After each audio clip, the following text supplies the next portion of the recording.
Welcome to Raging Moderates. I'm Scott Galloway. And I'm Jessica Tarlov. Jess, it's banter time. I've been waiting for banter time because I need you to tell me about the Rumble in Detroit. Oh, yeah. So I went to the French Open. I've had a great week. I went to the French Open, which I found lovely, which was lovely. Yeah. And then I got on a plane from Miami, did a speaking gig down there. Unfortunately, it was raining. I forgot, Miami loses 110% of its charm when it's raining. 110% is generous. I think it's more like 200%. There you go. And then got on a plane for New York, a couple days in New York. Daddy hit the members clubs, went deep in the paint, little alcohol, a little more mushroom chocolates. That's my next thing, mushroom chocolates. It's like the tequila of psychedelics. It takes you up. Had never done those before and enjoyed them more than I thought.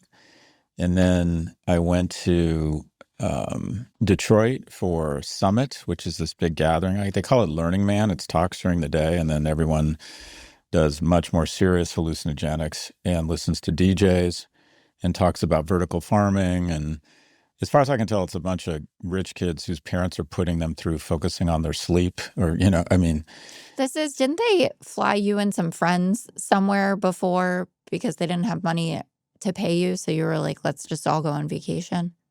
Yeah. To South America or something? First of all, I'm being cynical. I love the community. I think they do a great job. I think it's interesting people.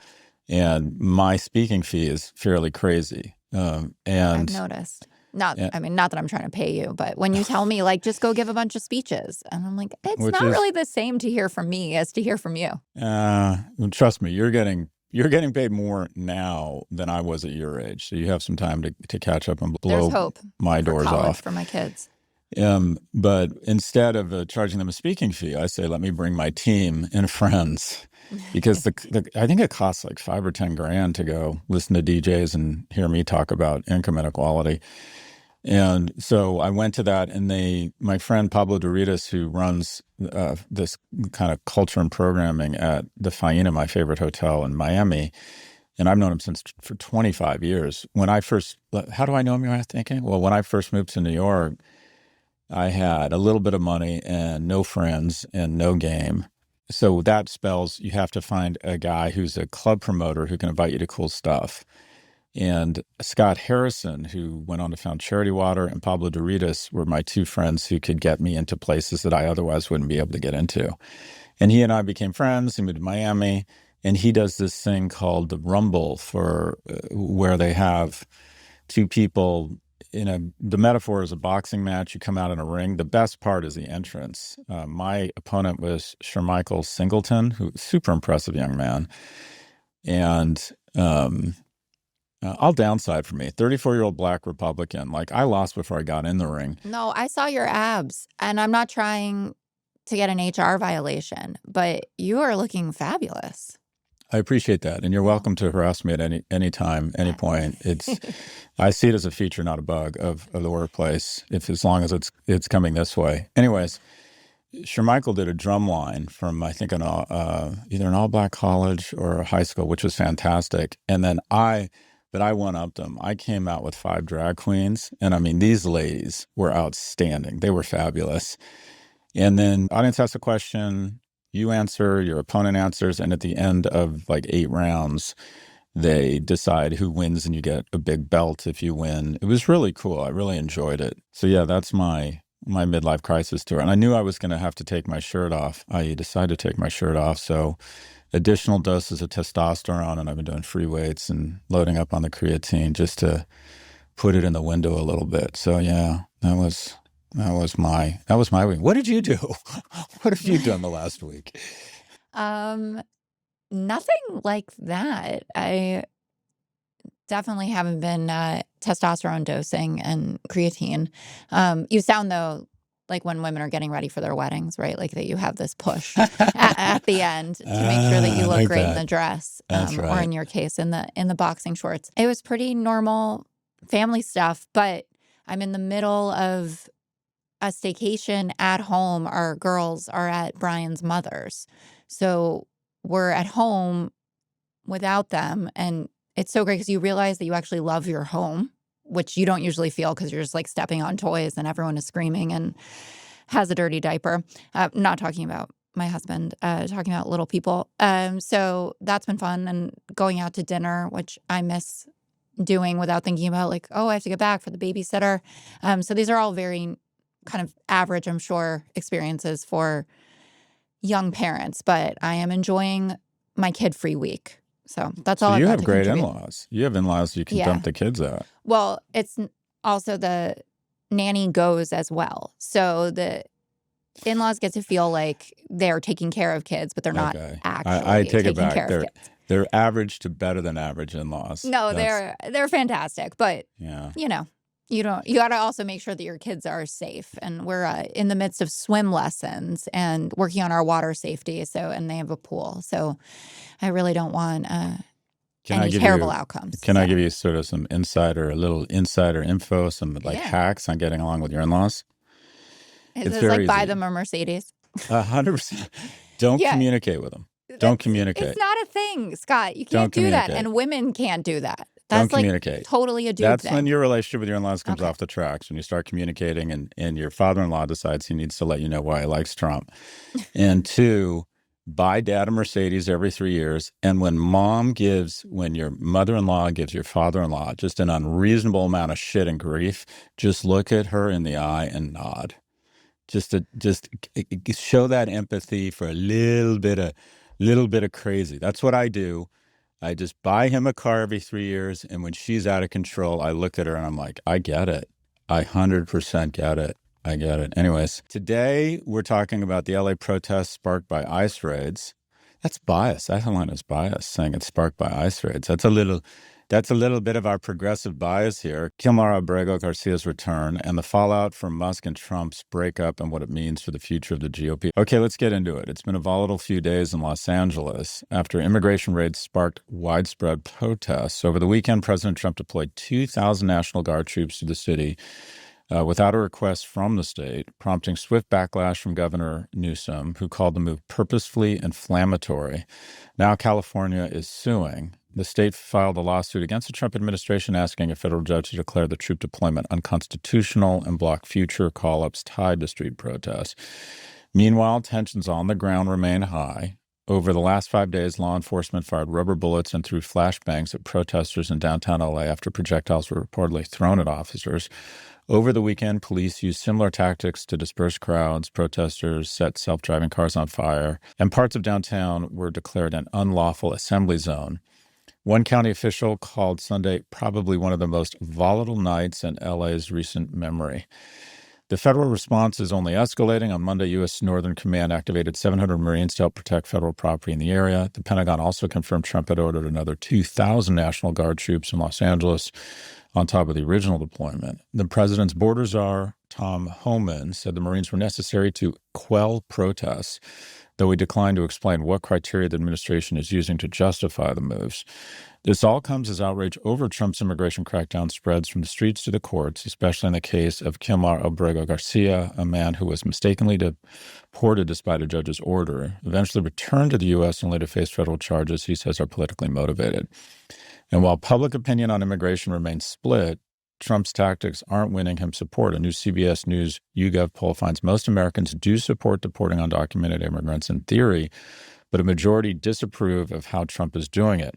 Over 60% say no one should be deported without a court hearing, and many question whether these crackdowns make the country safer or just do more harm than good. Jess, what is your take on all of this? It's distressing to see what's going on, but I overwhelmingly feel like Trump is just having the best time ever. Like he's in absolute heaven. So it's less than 6 months into his term, and he has Russ Vought as the head of OMB and now of Doge. So if you thought Elon was bad in terms of what he was trying to Doge, put the king of Project 2025 in charge. He has yes men and yes women at DOD and DHS. Mike Johnson has been more useful to him than I think he could have ever expected. Remember at the beginning, he wasn't even that enchanted with Mike Johnson, didn't know if he was going to have the backbone for this. Mike Johnson, by far and away, earning his keep at the Mar-a-Lago buffet. And Scott Besson has forgotten that he hates tariffs. There are scenes of troops, Marines, National Guard across Los Angeles. And even though it was only a couple of people, there is an image of a shirtless protester on top of a flaming Waymo car waving a Mexican flag. He is in absolute heaven with what's going on here. And I know people point to the courts, and I am one of those people, and say that, the courts are holding the line, and they absolutely are. But he's getting everything that he wanted, everything that he dreamed of. All of the people from the first administration that were saying things like, we can't really invoke the Insurrection Act. Maybe we should double think this. The John Kellys of the world are gone. The Mark Espers of the world are gone. And he and Stephen Miller are sitting side by side, gleefully smiling at one another, that they just can't believe their luck. And that's writ large how I feel about what's going on now. In terms of the specifics of Los Angeles, I think that we are in a new frontier of the immigration wars. This has been bubbling because the administration has been frustrated that they weren't getting enough deportations, that they were getting less on a daily basis by far and away than the Biden administration. So they set a fake quota. So 3,000 people need to be out per day. And the Washington Examiner, which is a conservative paper, had some great reporting about a private meeting with Stephen Miller and ICE agents where he's berating them, saying enough with going after the criminals. You go to Home Depot and you go to 7-Eleven. And that's where we are now, that people are being picked up off their job sites. They are invading nail salons, elementary schools. There was a story about a pickup from a birthday party. And most importantly, I think, is that they're showing up at immigration courts to take people away. So the signal is clear that there actually is no right way to do this. If you are here illegally, you can be sent home, and you are most likely not going to get the due process that you deserve as a protection from the Constitution. But we are going to have millions of people going inside and hiding and living in abject terror of what's to come. And I feel like we're pretty powerless to fight it. Public opinion is swaying against this. There's new YouGov polling out about disapproving of sending in the National Guard and sending in the Marines. And people don't like how he's executing this. But I don't know if any of that matters. See my first comment about how well he thinks everything is going. Like, you're not going to get them out of office. Even if there's a blue wave for the 2026 midterms, he's not doing anything through a normal legislative route anyway. So, what's the difference? I think your comments are spot on. I always draw parallels when people say I'm being hysterical or a catastrophist. I always draw parallels with 1930s Germany. And you don't have to be Hitler to take a page out of his playbook. And we didn't just wake up with Auschwitz in Germany. It was a slow burn. And one of those, those few of those incremental steps were recasting authoritarianism as patriotism and claiming that the enemy was within. On the whole, Americans, for the most part, on the whole, day to day, pretty much get along.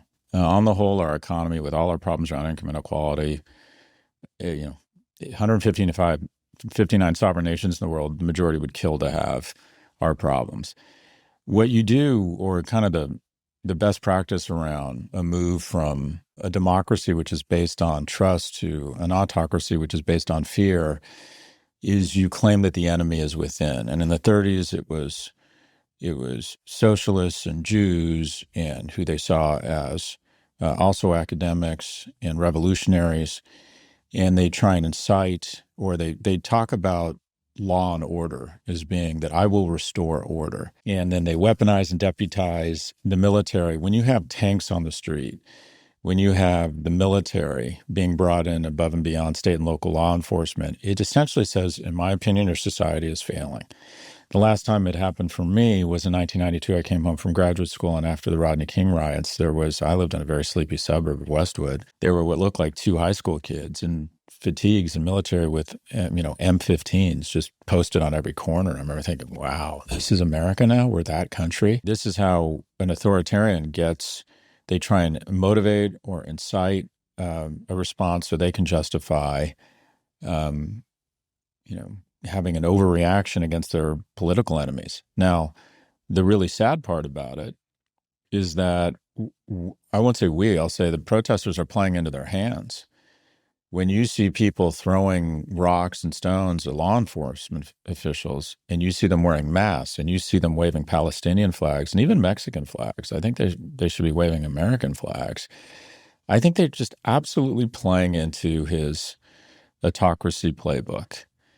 And this is, incredibly disappointing. I feel like these individuals who, are angry and, there's warranted anger and concern, but they're absolutely making things worse and giving them an excuse to call up the military. I think Miller and Trump are praying for a law enforcement official to be shot such that they can warrant an overreaction here and move to sort of a police state and, and attempt to defenestrate who is one of kind of the Democratic strongholds, California, and what is perceived as a potential Democratic presidential candidate, and that's Governor Newsom. This is just so disappointing, both in terms of people on the ground, protesters not recognizing they're doing themselves a disservice with the way they acquit themselves. But this is using a flamethrower to fix a smoke alarm. This is just unnecessary inflammation. The governor, typically when the National Guard is called in, it's at the request of the governor. It's at the request of the local police authorities. The LAPD issued a statement a couple of days ago commending the protesters for what had been to that point very civil protests. And yet they invent, this happened over and over in 30s Germany. Invent the enemy within, preach about law and order, have an overreaction to things to try and seize control, to avoid or obviate the total erosion of habeas corpus, and say that the enemy is academics and immigrants and Democrats, that the enemy is within. I agree with what you're saying, and I'm thinking back to some of the rhetoric from the campaign that they're poisoning the blood of America and referring to them as vermin. So that was straight 1930s playbook stuff. I tend to not be an alarmist in that sense. I don't like any comparisons to Hitler. Hitler was one of a kind in the absolute worst way. But you are definitely seeing the important components of democracy being stripped away, or an attempt to strip them away. And that's deeply concerning to me. I think that Governor Newsom and Mayor Bass have done an incredible job in managing what's going on. And central to that has been that they have led every statement that they have made with there is no tolerance for violence on behalf of the protesters. And that's a clear signal that we've learned our lesson from the Black Lives Matter summer, where things got wildly out of control and there wasn't enough Democratic leadership out there. Some exceptions, like Keisha Lance Bottoms, who was the mayor of Atlanta, who got up there and basically said, what the fuck are you doing? There is a way to do this properly, and there is a way to do this wrong, and you are doing it the wrong way. So I like that there has been a call for peaceful protest at every single opportunity. The lawsuit that Governor Newsom has filed against the administration, I don't really know where that goes, but I do think it's important that we seem like there's fighting back on every level, and as much as possible. And I should note as well that all of this is going on while there's a threat from the administration to defund California. So this is an incredibly precarious time that Newsom has to be operating in. And I think that he has seemed downright presidential at these moments, and also saying, go ahead, come and arrest me. That's what Trump is threatening now. And even Tom Homan's trying to walk it back. And then, of course, Trump, who has no limits or care for what is possible, actually, or even legal, just, keeps harping on it. And that just makes Newsom seem stronger. I already said I tend to not be alarmist, or I try not to be. And January 6th always exists in the back of my mind, right? That our country is being run by people who don't have a respect for the rule of law or for our vote, right? That they tried to overturn a free and fair election, and then we send them back to the most important seat in the world. And my mind is going to this scary place where you think this might just be step one or step two, heading towards a place where we don't have elections. Because if you want to militarize the country, which is what he wants to do. And the decree that he sent down actually means it's not just about sending troops into California. They can be sent anywhere. And it's very few limitations on what justifies sending the troops out, right? Like, it's what you decide is a rebellion. It doesn't even have to be violent protests, et cetera. David Frum wrote in The Atlantic, for Trump, this is a dress rehearsal.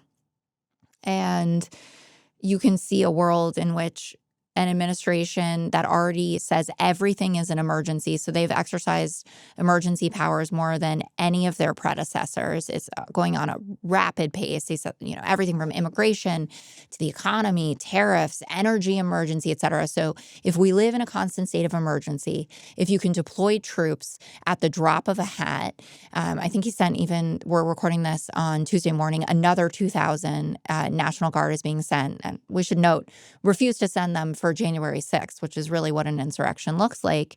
You could see a world where it comes time to vote and we're living in a military state, and somehow that isn't possible. Seizing control of local operations of government.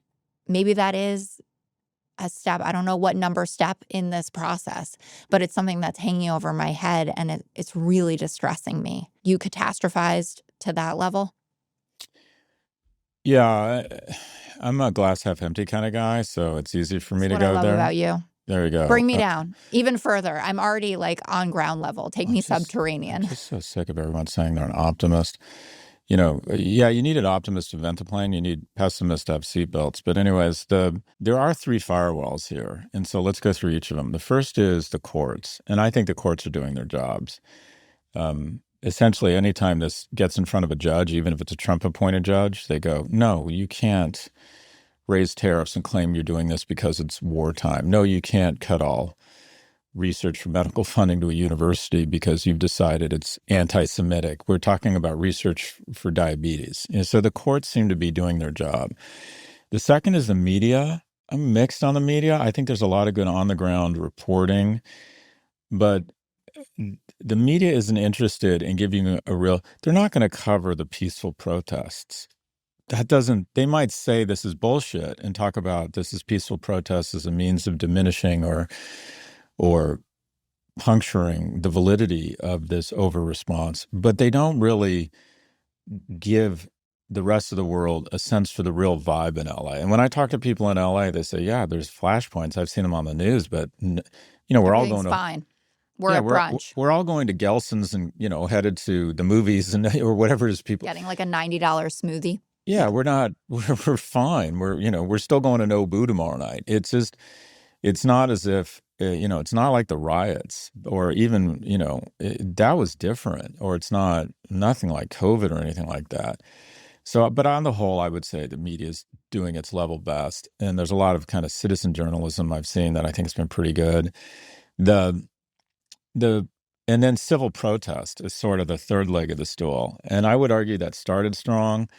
I just think that the absolute worst thing for us is when you see someone waving a Palestinian flag with a mask on, on top of a burning car. That's literally like, okay, the Democrats are fucking out of control. They may not endorse this, but they tolerate it.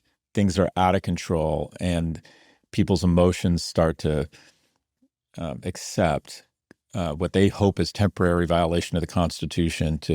They just get angry and they want an overcorrection. And so I would say that some elements of the protest that are just absolutely feeding into this. The scenario here where things get really bad is that it's much more dramatic to think about a nation as great as America goes out with a boom, that it's a huge civil war where we have the Air Force pitted against the Navy and the Coast Guard has to pick a side, and people with all their guns take to the streets, and there's this civil war, and then maybe, whatever side wins, they take over the state capitals of blue states, or if the blue states win, they end up assaulting the White House. I don't think America ends like that. I think it's much less cinematic. And this is one of those steps to what would be, I would argue, a fairly non-dramatic, non-cinematic end of America as we know it. And it plays out something like this. Trump tries to foment an overreaction and a militarization of, or an occupation of our biggest blue states. And then Governor Newsom says, hey, boss, I send $70, $80 billion more than I get from you. I'm out. I'm not sending you $80 billion. I'm sick of funding your attempt to militarize my state and funding the red states who seem to have endorsed your militarization of our state. I'm no longer sending you this $80 billion.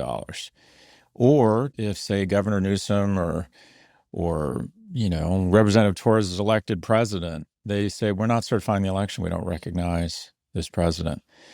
And then slowly but surely, you have California, a tech-based economy that does business with Asia. You have Texas, lead an oil and energy-based economy that does business with the Gulf. You have the Midwest, an industrial economy, manufacturing economy that does a lot of business with Canada. The East Coast, financial services and media economy that does a lot of business with Europe. They each develop their own currencies. They come to a détente. They don't want to go to war against each other. They don't want to escalate that far. But slowly but surely, you end up with a series of nation states that look very similar to the EU, where you have big ones like Germany, and that'd be California, smaller ones like, Florida, which would look more like France or what have you. And America kind of ends with a whimper, not a bang. I think that is I think there's a non-zero probability we're sort of at letter C or D in that devolution or digression to a breaking up of America. And I think people think, well, it's not going to happen because I can't imagine me, grabbing my gun and going somewhere and potentially killing my cousins who live in Atlanta. I don't think that's going to happen. I think it could be peacefully done, where we just with a yawn. We go into a federalist system and we say this is what the Northeast looks like, right? I'm no longer sending money to the federal government. I'm capturing my own property and income taxes. I come up with my own shit coin, the Texas coin, that is used as currency here. And we essentially have our own economy, our own elected officials. We ignore federal mandates, federal laws. We come up with our own constitution. Maybe blue and red. It might be blue that states that lead this. Just say, we've had enough. We're done. We're California. We're the fourth largest economy in the world. We'll go our own way. We'll be able to house the homeless if we don't have to send $80 billion to D.C. to fund a military occupation of our state. I mean, that to me seems like a fairly cogent argument. And by the way, I don't believe we should do that. I think it's a terrible idea. But I can see blue and red states creating a narrative where they justify kind of a slow sequestering from the federal government. Well, I think people will tire of, if they haven't already, the ricochet effect of what a new administration means every 4 or 8 years, right? That you have to totally recast how you see America or how America operates depending on who holds the Oval Office. And America is not like any other country. It's not supposed to be that way. There are supposed to be fundamental principles and ideas and sets of laws that govern, and that is supposed to bring some consistency. And then the difference in the political parties that are in charge are supposed to make changes more or less around the edges, right? And then we have a slightly different tax policy. Our immigration policy changes this way. Oh, we're going to do more nuclear power. Oh, we're cutting down on EV credits, et cetera.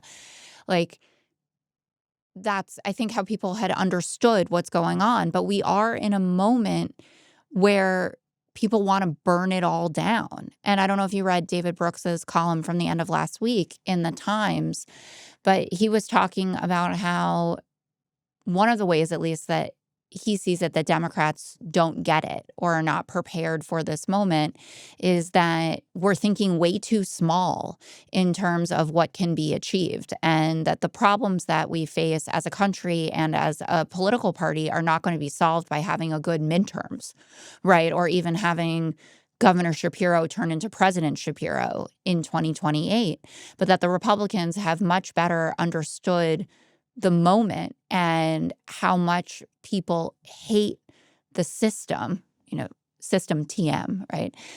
Not just the system of their party, but see that this deck is stacked so enormously against the average person that unless you are willing to actually burn it down, that you can't capture real support from the American body politic.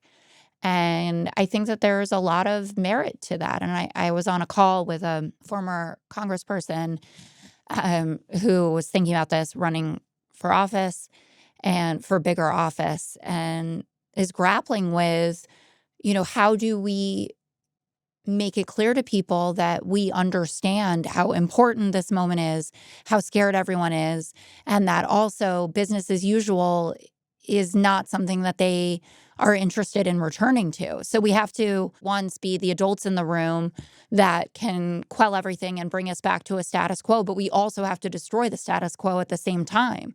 And the Republicans never had to do that.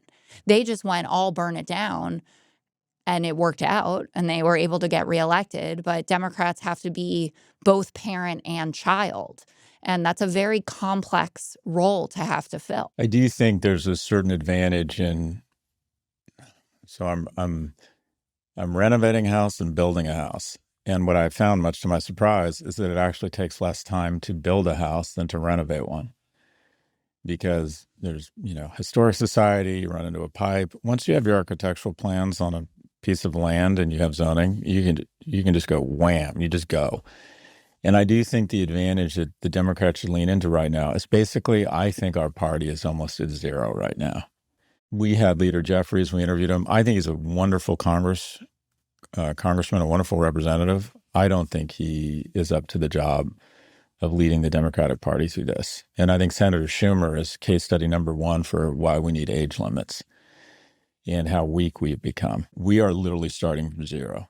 And I think that's an opportunity. And to Representative Torres' comments, it's like what Yoda said to Luke Skywalker, you must forget what you know.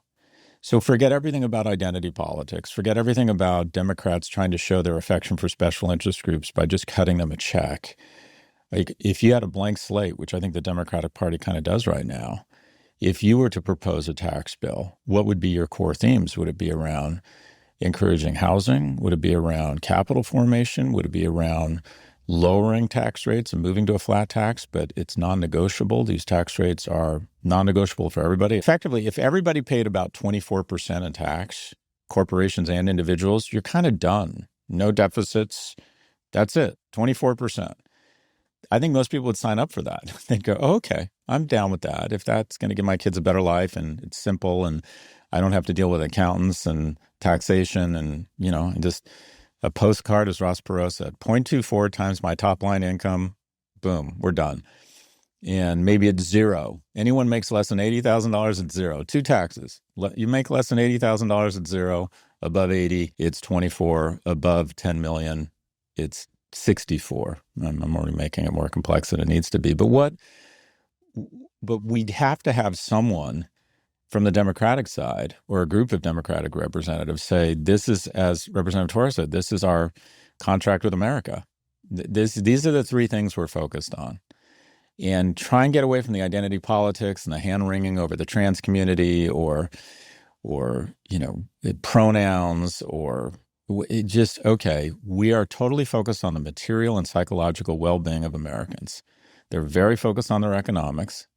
I mean, flat tax, more housing, and socialization of medicine. Within 10 years, everyone's going to have coverage and no one's ever going to have to come out of pocket more than $1,000 a year. You're never going to find out that your wife has cancer and that means you're going bankrupt.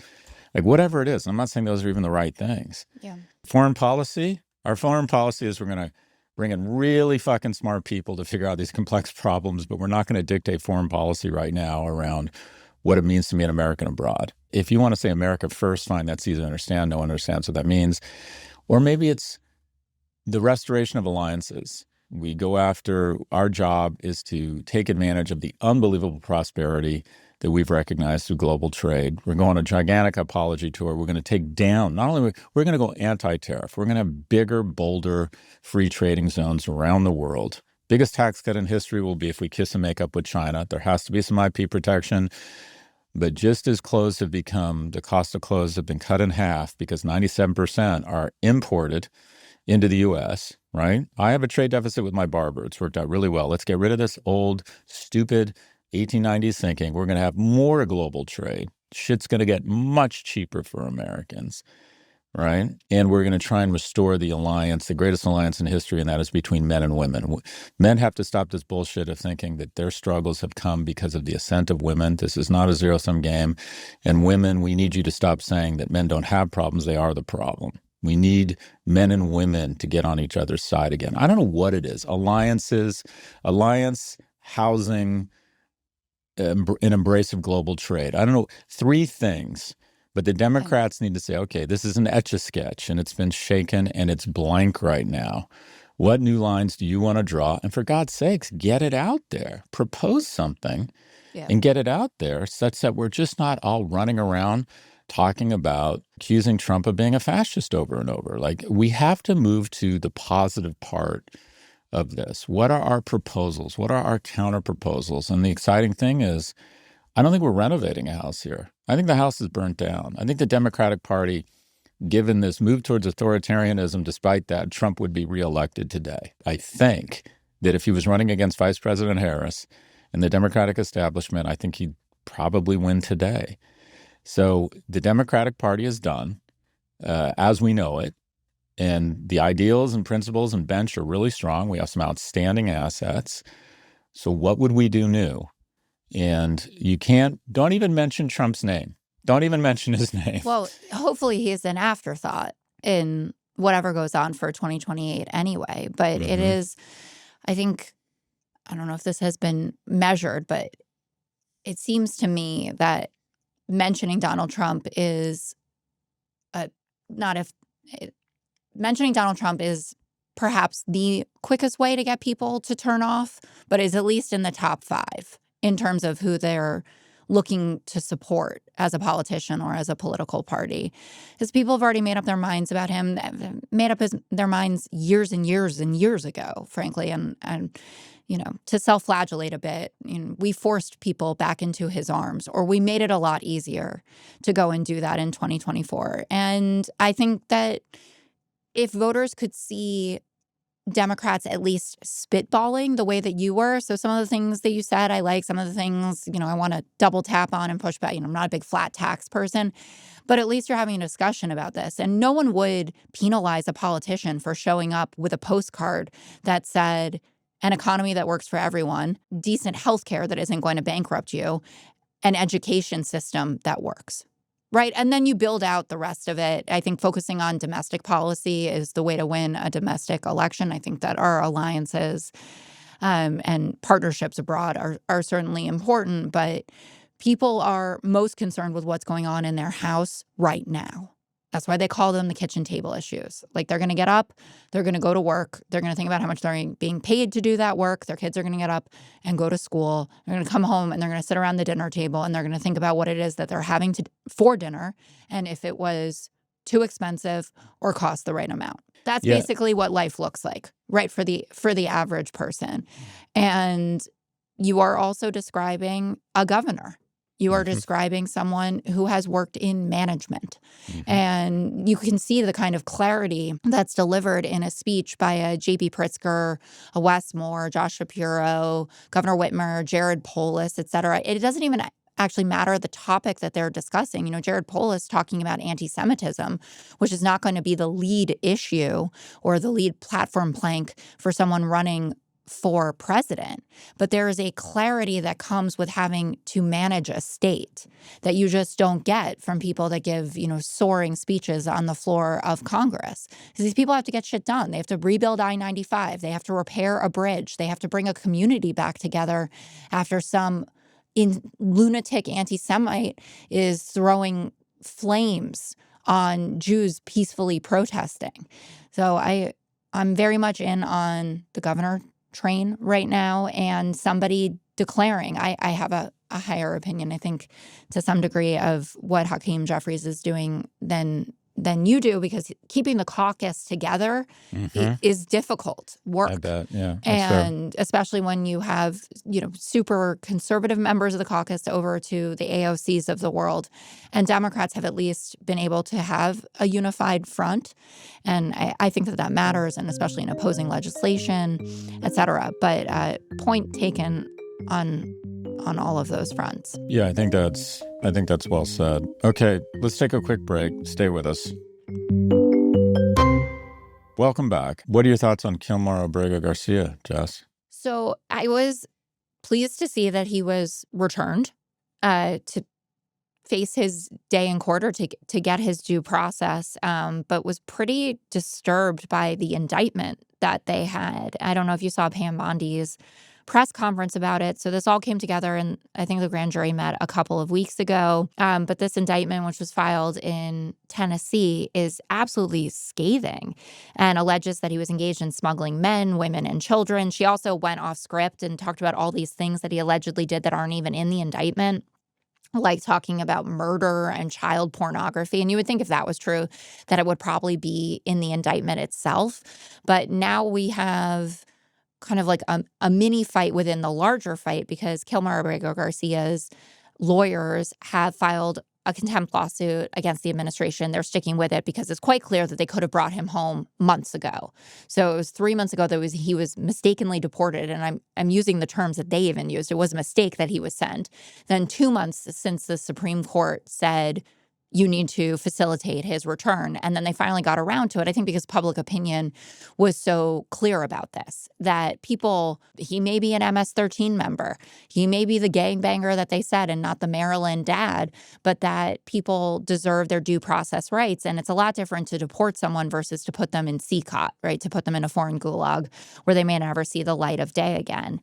And I just wanted to bring up, also about the indictment itself, and that's where the next phase of this battle will be fought, that a high-ranking prosecutor in Tennessee, this guy Ben Schrader, resigned over this indictment, fearing that Abrego Garcia was being targeted for political reasons. So this isn't just someone claiming that he's turned into a political pawn or a target. It's somebody who has worked within the federal government for a long time saying that that is the case. This is, going, not to get too nitty gritty, but this is going back to a 2022 incident where he was pulled over. He had many passengers in the car. He was driving them to a construction site in Maryland. He told authorities at the time that they had originated in Texas. The current government, Pam Bondi's DOJ, is denying that that was ever true or that that was ever stated at the time. It's in the original filings that was made clear. So there's a lot of fuzziness around this, but the big flashing red light to me is this prosecutor resigning over it. And I don't know if that means that Abrego Garcia ends up going free and that it's all totally fine. But it seems like the Trump administration needed to find a solution or save face after they've been humiliated on so many fronts when it comes to immigration, and that they may have, and let this play out, but they may have created a scenario that isn't particularly accurate. Yeah, I'm trying to think of someone who's been more politicized than this young man. I wonder if at some point he's going to ask to be sent back to El Salvador. He's now got essentially the Department of Justice trying to, which has been weaponized against him, and an entire administration does not shy away from lying or, I would imagine, recasting evidence. They feel as if their whole reputation around this issue is showing that he's evil and finding a way to put him in prison for longer. So yeah, politicization is an understatement here. Do you think it was a mistake to make this case as big of a deal as the Democrats did? Because that is a discussion that's still going on internally. Like, if it does end up that this quote unquote Maryland dad, is a human smuggler, God forbid the child porn stuff is true, do you think it was a waste of capital? Because I don't. And I think that going for due process is what matters the most, no matter who he turns out to be, and that we have a higher chance of getting people like Andre Hernandez, the gay makeup artist, who's also in El Salvador, the Venezuelan, back, if there's a precedent that they can get people out of CCOT. But I do understand the flip side argument as well, that if we're talking about him, we're not talking about tariffs. Yeah, I think it's an interesting point, because the way you grab people's emotions is you humanize it with individual stories, but that's a risk. I would have stuck to just probably habeas corpus, and I'm not sure I would have gone down there. The definition of a concentration camp is lifting people out of their one region, sending them to another one such that they don't have the protections and rights that they had domestically. We should not have concentration camps, and everyone needs to be brought back and for due process.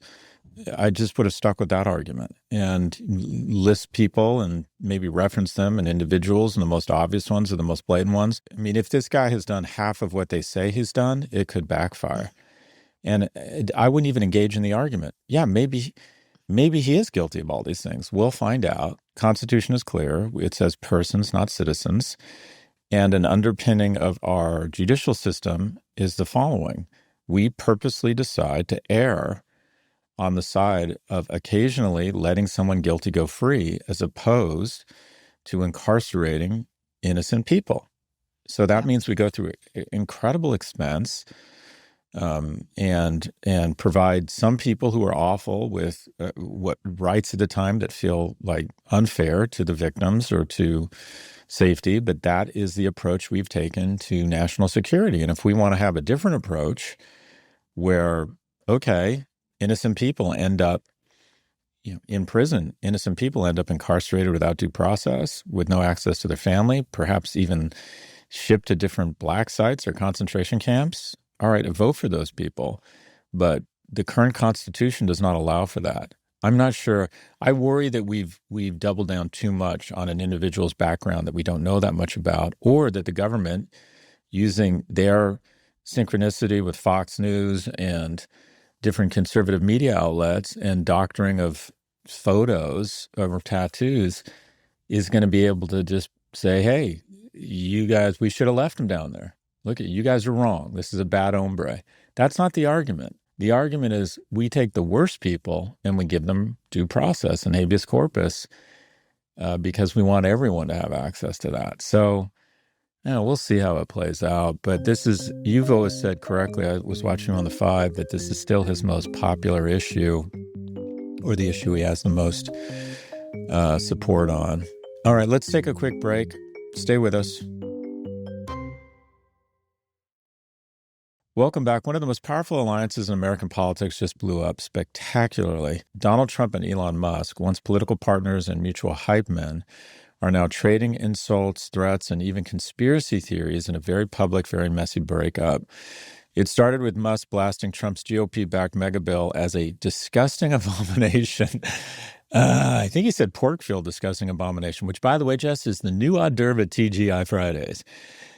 Trump hit back, saying he was very disappointed and floated cutting Musk's massive federal contracts. Musk escalated, claiming Trump is in the Epstein files. That was the best. It escalated to pedophile in like 4 minutes. And even reposted calls. Meanwhile, Vice President J.D. Vance tried to play peacemaker, saying Musk's criticisms were understandable, but that his loyalty still lies with Trump. Jesus, could you sound more mealy-mouthed? The online war briefly paused after intermediaries from both camps reportedly got on the phone, but the damage appears to be done. This just isn't about ecos, though, Jess. The fallout threatens major legislation, billions in government contracts, and the balance of power in the GOP, just as Trump pushes for his biggest domestic win yet. Jess, is this feud really about the mega bill and government contracts, or is it about something else? What are your thoughts?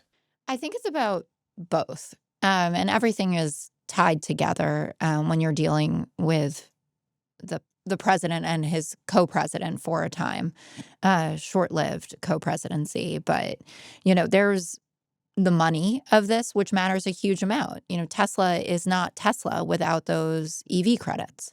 And I think Musk did a lot of the Democrats' messaging work to say things like, well, you didn't touch oil and gas, so why are you coming after clean energy? In some ways, and this happens regularly, but your opponent gives you some good tips on how to message about these things when they have a break and are morally clear out loud every once in a while. And I was thinking, write that down. There's that great SNL skit. There's a Melissa McCarthy one from years ago. But anyway, it's about Hidden Valley Ranch. Everyone should go watch it. It's very funny. But she keeps saying, write that down, write that down. As Musk is talking, I'm just saying, write that down, write that down. Because somebody that's on the inside is exposed to things that we haven't been necessarily as the formal opposition. And, if it's something that's affecting Elon Musk, it's affecting other Republicans as well, that there are other people within the party or in the GOP infrastructure who are thinking similarly. So I'm team Ro Khanna on the engaging Elon Musk. I don't think that we are in a position to write off anybody that might help us defeat this bill or win future elections. And it does seem like protests in Los Angeles has kind of brought Trump and Musk together a little bit. You see Musk posting on Twitter, that it's a good thing that the troops are there. And, oh my God, I can't believe that, cars are on fire. They're waving Mexican flags, et cetera. So I think it's doing some of the repair work that Musk decided that he wanted, but Trump wasn't necessarily ready to talk, which I think is so funny just in terms of the breakup vibes of it all. But what really stuck out to me, I guess, is twofold. So one, that they both think the other is completely depraved, right? Elon Musk at core thinks that Trump is a pedophile, right? Someone who's on the Epstein list was happy to be engaging in that kind of behavior. And Trump, when pushed, thinks that Elon Musk is a drug addict who isn't making good decisions. But they'll come together for the purposes of accumulating power no matter the circumstance. And that is the lesson in all of this. I know politics makes strange bedfellows, but I like to think that if you believed somebody was doing it with 14-year-old girls, that you probably wouldn't want to be in political bed with them. And that if you thought that someone else was really losing it and couldn't get through the day without being on ketamine, that you wouldn't want to put them essentially in charge of government or giving them such a big job. So that was one lesson from it. And the other lesson of this for me is that Donald Trump is really scared of Elon Musk. So his response was so much more muted than we have seen in the past when someone pisses him off, let alone someone turning against him that has that much access to power and that he felt was that close to him, having him in the Oval, having him at Mar-a-Lago, bringing his kids around, et cetera, or kid, I should say. Only one of them gets to come out in public. And so you could see that anxiety about what Musk could do from, funding challengers to the Republican Party to turn off the grid, right? Like this guy has immense power and he needs the government contracts, which is Trump's card to play. But he seemed genuinely petrified of what a life with Elon Musk against you looks like.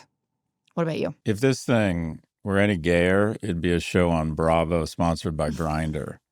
I just can't get over what total bitches these two are. And I say bitch androgynously is people acting total children and not like grown-ups. I think this is so embarrassing that these are the two individuals that the majority of young people are supposed to look up to, the president and the world's wealthiest man. It has nothing to do with the bill. Musk knew about this bill. If Musk gave a good goddamn about the deficit and this pork, he wouldn't be recommending that we cut 40 to 50% of the IRS. I mean, there's estimates that there's a $600 billion a year tax gap, and that is our inability because of the neutering of the IRS, our inability to actually collect the taxes that are owed. So the notion somehow that he just can't handle the deficit and what's happening to our country, that is so fucking ridiculous. He kind of got what he wanted. They have neutered and basically fired every inspector general that's going to get in the way of his autonomous driving regulations, or any case against him has kind of magically gone away. So the notion that somehow he's just outraged about the bill, and that he just figured out that Epstein was guilty of sex crimes on an island. A jury of Trump's peers found that he was guilty of sex crimes on an island called Manhattan. What, he didn't know that? Like, he just figured that out, that this guy has a past that is really unsavory. But he decided to work with him when he'd been convicted of sexual assault. But now he's outraged by the pork in this bill, and he's upset at Trump, his Trump's past. And then Trump goes immediately to, let's deport him. Let's cut his subsidies. The whole point of, when I think of what it means to aggregate power, one of the real opportunities and signals that you've attained power in a thoughtful, high integrity way is that you get to be a peacemaker. Your job is to de-escalate. If you have real skills on a board of directors, you're asked to mediate between the rest of the board and the CEO. And the president of the United States, more than any individual in the world, is asked to step in and de-escalate conflicts that could ratchet up to nuclear war. Naturally, when Pakistan and India get into border skirmishes that could go a very ugly place, usually you think of bringing in the Secretary of State of the United States under the auspices of the president to try and de-escalate. That this person has the most skills and the most resources and the most respect globally to de-escalate, to turn the heat down. And we no longer occupy that position when these two get into this ridiculous love quarrel. Musk wants Trump's relevance, and Trump wants Musk's cult, or vice versa. And the fact that they would immediately digress to these types of personal statements and indictments against each other is just evidence that neither commands the position they occupy. And it's just such a bad look. It's the war between Musk and Trump reminds me of the war between Iran and Iraq, and that is I'm rooting for the bullets. I got to be honest, I'm enjoying it. And unfortunately, it's a distraction from this tax bill, which is a transfer of wealth from poor to rich, young to old. But Trump is scared of the guy because Musk was correct. He probably got Trump elected. He probably swung the Congress to the Republicans. So Musk can rightfully claim credit or is responsible and accountable for what's going on right now because he did weaponize his platform, $250 million. He probably did have a big impact on the election, which speaks to, God, we need some sort of reform around Citizens United. We really can't have one person electing the president, and then that person wanted to be president. I think what really happened here is he wanted more input on his NASA pick. He wanted to be involved in the pick for the CIA. Bissett said, no, you don't get to pick the new head of the IRS. He wanted to be in on China briefings.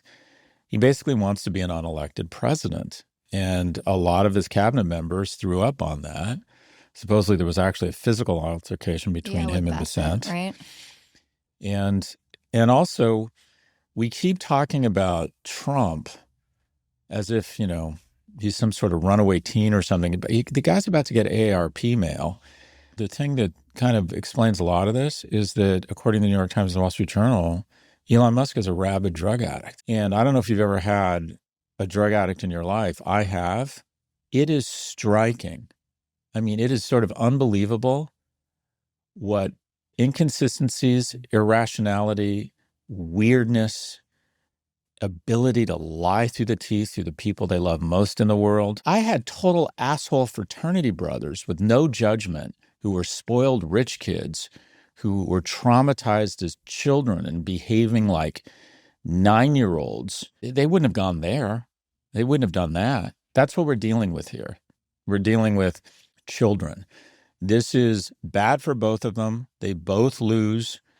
The biggest loser is probably, I think Musk, to a certain extent, is doing what a lot of CEOs would like to do, and that is just hit back. But Elon Musk doesn't need the money. He's got control of his board. It doesn't matter that he lost $150 billion in Tesla market cap in one day because he controls the board. He doesn't need more money. He's not scared of his board. Every other CEO would probably get fired if they did this. They'd be like, look, good for you. I hope that was fun. But our stock's off 14% today because you can't hold your tongue.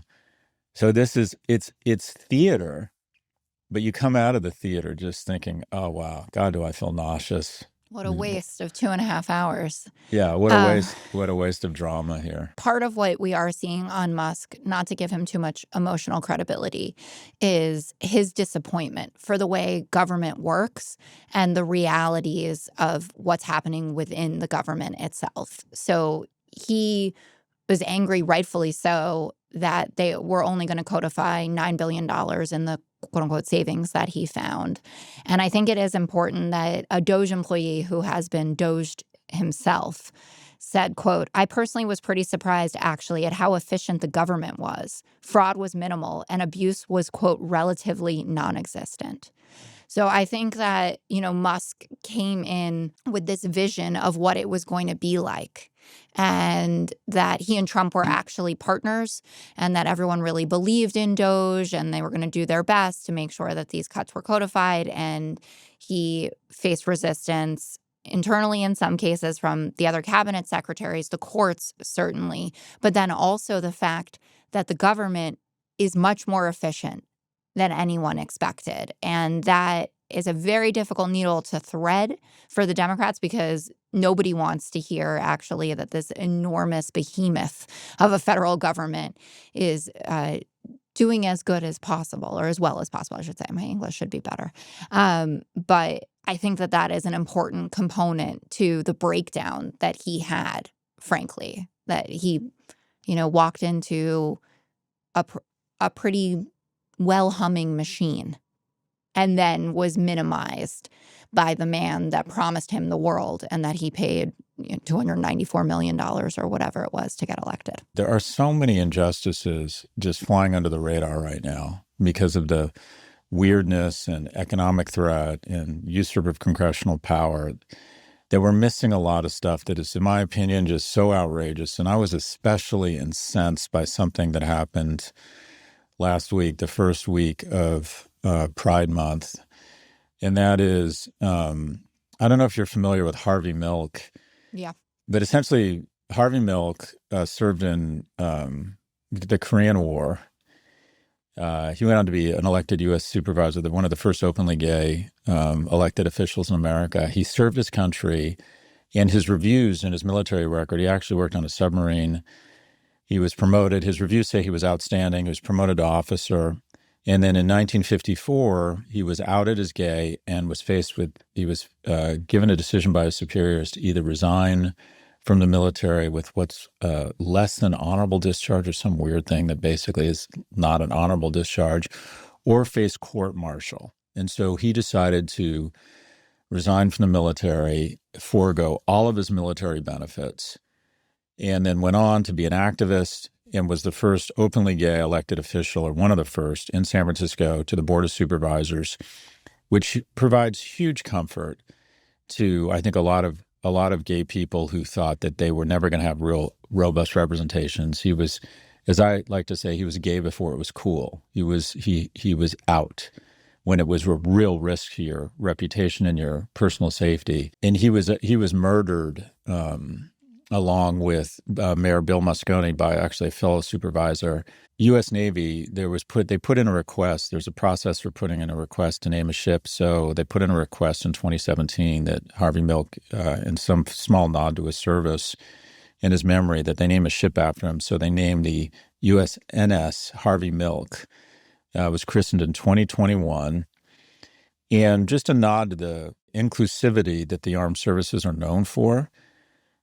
And Secretary Hagstaff decides the first week of Pride Month to rename that ship, which is just such a giant, unnecessary fuck you to the gay community. Mm-hmm. And it's not only cruel and unnecessary, it's really fucking stupid, because we are in an environment right now where 70% of the men who show up to a services recruiting office do not qualify to be a private in the Army because they are either obese or can't pass a basic mental wellness test. And we want to say to America, of which most surveys show somewhere between 5 and 8% of America identifies as gay, that you can come here, serve proudly, and if by chance you get something named after you, if by chance you get a medal, the moment we let far-right weirdos whose heart is full of hate, they might embarrass your descendants and pull your name off as shit. It's not only stupid, it makes us less safe. I'm pretty sure gay people are just as good at defending our borders and killing people as straight people. I have seen no difference in their ability or their skills to serve on the ground, to be paratroopers, or to be fixing planes. I have never seen, by the way, I don't think they're any better at it, but I'm pretty sure they're not any worse at it. And so when you say to a huge population in America, you really aren't welcome to serve, It degrades our ability to defend our shores and kill bad guys. It's just so stupid. I want to move away from the Democratic playbook of moral indignation here, but unnecessarily, unrequested, pulling someone's name off an unimportant ship under the auspices of trying to restore, he says, this notion of a warrior mentality. What? It also, it flies in the face of the argument that they're making, which is we don't care who you are as long as you're good at your job. Well, guess what? Harvey Milk was good at his job, and he 100%. happened to be gay. So, Yeah. I mean, and they did point out that the timing was intentional. You know, they're not embarrassed of doing these kinds of things. And I'm glad to see that recruitment is up. I think it's important, et cetera. And this was a trend that started before Trump came in to office, but it has accelerated, and people need to be fitter, and we need to be able to be good at that job. I'm not articulating this well, but the cruelty is the point. It's always the point. And this is cruel, and it's dumb.